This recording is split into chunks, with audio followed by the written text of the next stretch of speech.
of area. The line joining the sun and a planet sweeps out equal area in equal interval of time. Means अगर हम लेते हैं कि जो planet यहाँ पे ए पॉइंट के ऊपर है, ए से वो बी तक चला गया, ठीक है, और उसको टाइम लगा मान लो 1 आवर्स, तो हमारे पास अब यहाँ पे मान लो फिर वो सी पोजीशन के ऊपर पहुँच जाता है, सी से वो डी तक जाने के लिए उसको फिर टाइम लगता है अगर हमारे पास 1 आवर्स।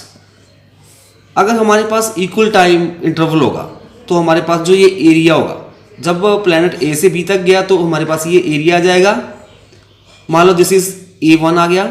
फिर जब वो सी से डी तक गया तो उसने जो एरिया कवर किया मान लो वो A2 है। Then according to Kepler's second law, अगर टाइम इंटरवल सेम है, मतलब 1 घंटा उसने लिया ए से बी तक जाने के लिए और सी से डी तक जाने के लिए भी 1 घंटा, तो हमारे पास जो ये एरिया होगा sweep off by the planet is equal, that is A1 is equal to A2 के बराबर होगा। This is the second law of Kepler's, that is law of area. जब प्लैनेट जो है सन के चारों ओर रिवॉल्व करता है एलिप्टिकल ऑर्बिट में, तो उसकी जो वेलोसिटी होती है वो डिफरेंट होती है।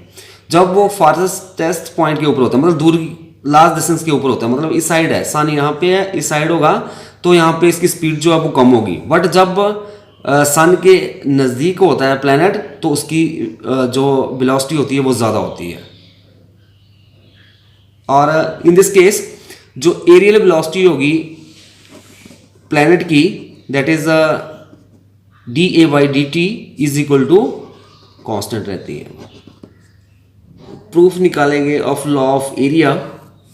सो इसके लिए हमने कंसिडर कर लिया है, कोई हमारे पास ये प्लैनेट है और ये ए पोजीशन के ऊपर है और ये एलिप्टिकल ऑर्बिट में around the sun with velocity v के साथ मूव कर रहा है।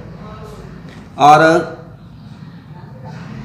जो हमारे पास ये डिस्प्लेसमेंट आया r इन दिस डायरेक्शन और v, इन दोनों के बीच में एंगल बन जाएगा थीटा।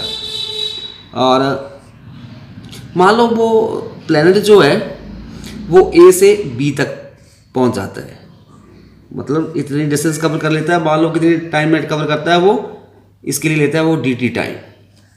सो जो डिस्प्लेसमेंट हो जाएगा इन दिस केस मान लेते हैं वो ds आ गया, तो ds is equal to v dt, क्योंकि वेलोसिटी होता है displacement over time. So displacement is equal to velocity into time, तो यहाँ पे वेलोसिटी v आ जाएगी और टाइम dt। सो हमारे पास आ जाएगा डिस्टेंस मूव्ड, कितनी डिस्टेंस मूव की उसने, मान लो वो हमारे पास आएगी ds is equal to v dt। This is question number 1। जब हमारे पास प्लैनेट जो है वो स्मॉल डिस्टेंस, मान लो वो ds कवर कर रहा है, तो इन दैट केस जो हमारे पास ये पाथ होगा वो स्टेट ही होगा। तो इसके लिए मैंने ये इसको दोबारा रीड्रॉ कर लिया है। यहाँ पे मान लो ये सन की पोजीशन आ गई, प्लैनेट पहले यहाँ पे था ए पोजीशन के ऊपर, फिर वो बी के ऊपर पहुँच जाता है, और जो ये एंगल थीटा है तो ये हमारे पास दिस एंगल कितना बन जाएगा, दिस इज 180 माइनस थीटा, क्योंकि टोटल हमारे पास ये 180 तो 180 माइनस थीटा बन जाएगा। ये हमने यहाँ से एक परपेंडिकुलर ड्रॉ कर दिया, बी एन मान लेते हैं। सो दिस इज सन, तो इसके लिए मैंने एस लिख दिया यहाँ पे। जब प्लैनेट ए पोजीशन से बी पोजीशन तक पहुँच जाता है इन टाइम dt, तो इसके द्वारा जो ये एरिया स्वेप्ट किया जाता है तो वो किसका होगा, area of this triangle SBA। तो हमारे पास आ जाएगा एरिया, और इसको हम लिखते हैं स्मॉल एरिया होगा ये भी, DA is equal to 1/2 base into height. तो यहाँ पे बेस आ जाएगा इसका, this is equal to 1/2 base आ जाएगा हमारे पास r, और हाइट निकालेंगे हम यहाँ पे। हाइट निकालने के लिए मैं यहाँ पे ट्राइंगल ले लेता हूँ BNA। तो यहाँ पे ये एंगल है, दिस इज 180 माइनस थीटा, तो यहाँ पे ले लेते हैं हम sine 180 minus theta, this is equal to sine theta होता है perpendicular, that is BN over hypotenuse, that is A B. और साइन 180 माइनस थीटा होता है हमारे पास, दिस इज साइन थीटा, और B N over A B हमारे पास क्या है, this is V D T. So आ जाएगा V D T. So B N is equal to V D T sine theta.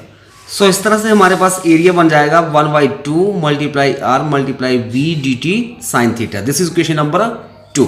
जो हमारे पास ग्रेविटेशनल फोर्स होगी किसके बीच में, सन और प्लैनेट के बीच में, वो हमारे पास सेंटर की तरफ टूवर्ड्स सन इस तरफ एक्ट करेगी, सेंट्रीपिटल फोर्स।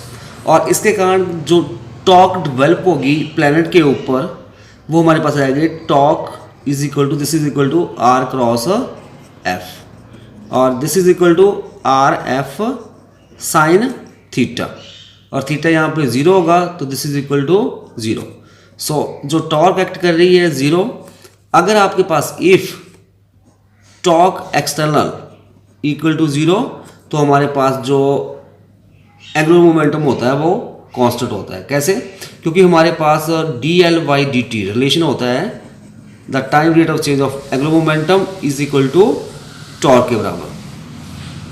टॉर्क एक्सटर्नल यहाँ पे 0 आ रही है, so D L by D T equal to 0, this implies L is equal to constant. तो एंगुलर मोमेंटम जो होगा प्लैनेट का वो कांस्टेंट होगा अराउंड द सन। अब नेक्स्ट जो है, हम जानते हैं जो हमारे पास लीनियर मोमेंटम और एंगुलर मोमेंटम के बीच में रिलेशन होता है। We know that angular momentum L is equal to are cross P.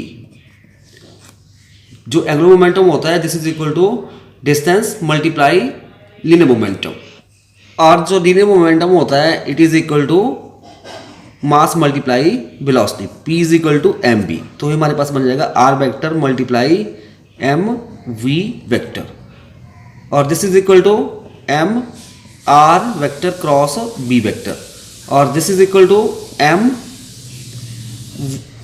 Are we sine, और यहाँ पे जो r और b v साइड है r साइड है, और इन दोनों के बीच में एंगल कितना आ रहा है, थीटा, साइन थीटा। सो हमारे पास बन जाएगा L is equal to M R we sine theta. This is equation number 3। अब जो L की वैल्यू है m r v sine theta, इसका हम यूज करेंगे इस इक्वेशन 2 में।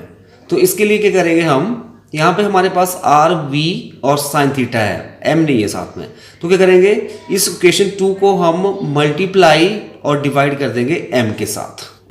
सो multiply equation 2 and divide with the M to the right hand side, we get D A, this is equal to M by 2 M are V D T sine theta. So this is equal to 1/2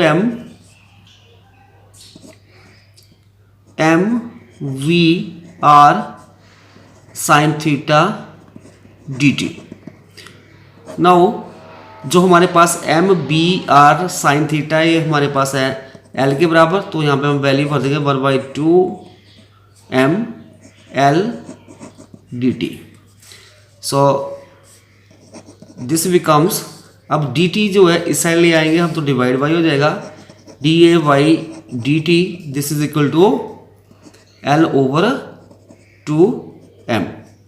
so l जो है this is angular momentum, ये भी हमारे पास constant है, मास भी constant होता है, 2 भी कांस्टेंट वैल्यू है, सो सारा हमारे पास ये आ गया constant, this is equal to constant. So हमारे पास आ गया D A by D T equal to constant, मतलब हमारे पास जो एरिया वेलोसिटी होगी प्लैनेट की वो हमारे पास कांस्टेंट होती है। तो हमने यही प्रूव करना है, this is the proof for Kepler second law.